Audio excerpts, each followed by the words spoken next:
भारत में रेलवे की रफ्तार एक बार नए दौर पर पहुंचने जा रही है। आज से भारतीय रेलवे के इतिहास में हाइड्रोजन ट्रेन का नया अध्याय शुरू हुआ है।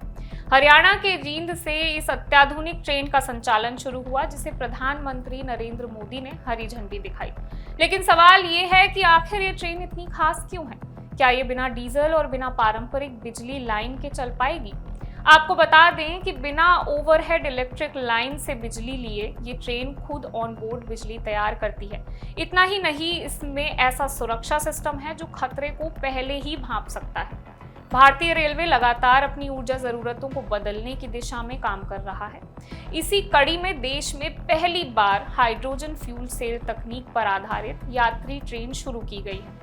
ये सिर्फ एक नई ट्रेन नहीं है, बल्कि रेलवे के लिए स्वच्छ ऊर्जा की तरफ बढ़ता एक बड़ा कदम माना जा रहा है। इस ट्रेन की सबसे बड़ी खासियत है कि इसमें बिजली बनाने के लिए हाइड्रोजन फ्यूल सेल तकनीक का इस्तेमाल किया जाता है। यानी ट्रेन के अंदर ही बिजली तैयार होती है और इसके संचालन के दौरान टेल पाइप एमिशंस के रूप में मुख्य रूप से वाटर वेपर शामिल है। इस वजह से इसे कम कार्बन उत्सर्जन वाली तकनीक के तौर पर देखा जा रहा है। ये ट्रेन अधिकतम 75 किलोमीटर प्रति घंटे की रफ्तार से चलेगी। अब बात करते हैं इस ट्रेन की क्षमता की। जींद सोनीपत रूट पर चलने वाली इस हाइड्रोजन ट्रेन में 10 कोच होंगे। इसमें एक साथ करीब 2600 यात्रियों के सफर करने की व्यवस्था होगी। दुनिया में जर्मनी हाइड्रोजन यात्री ट्रेनों को शुरू करने वाला पहला देश रहा है। वहीं फ्रांस, इटली, चीन और जापान जैसे देश भी हाइड्रोजन ट्रेन तकनीक पर काम कर रहे हैं।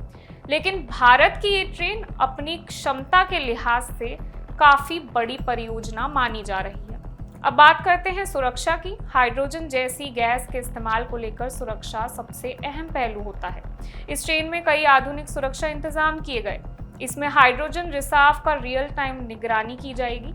अगर किसी तरह की गड़बड़ी सामने आती है तो सिस्टम में हाइड्रोजन लीकेज, आग, धुआं और असामान्य तापमान की स्थिति में सुरक्षा प्रोटोकॉल एक्टिव हो जाते हैं।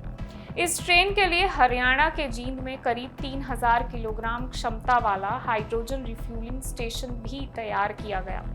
रेलवे का लक्ष्य है कि आने वाले समय में ऐसी तकनीकों को बढ़ावा दिया जाए जिससे परिवहन क्षेत्र में प्रदूषण कम हो और स्वच्छ ऊर्जा का इस्तेमाल बढ़े। तो जींद से शुरू हुई ये हाइड्रोजन ट्रेन सिर्फ एक नई ट्रेन नहीं, बल्कि भारतीय रेलवे के भविष्य की झलक है, जहां आने वाले समय में सफर तेज होने के साथ साथ ज्यादा पर्यावरण अनुकूल भी हो सकता है। अब देखना होगा कि देश की पहली हाइड्रोजन ट्रेन आम यात्रियों के सफर को कितना बदल पाएगी। मैं वंशिका सक्सेना और आप देख रहे हैं इंडिया न्यूज़।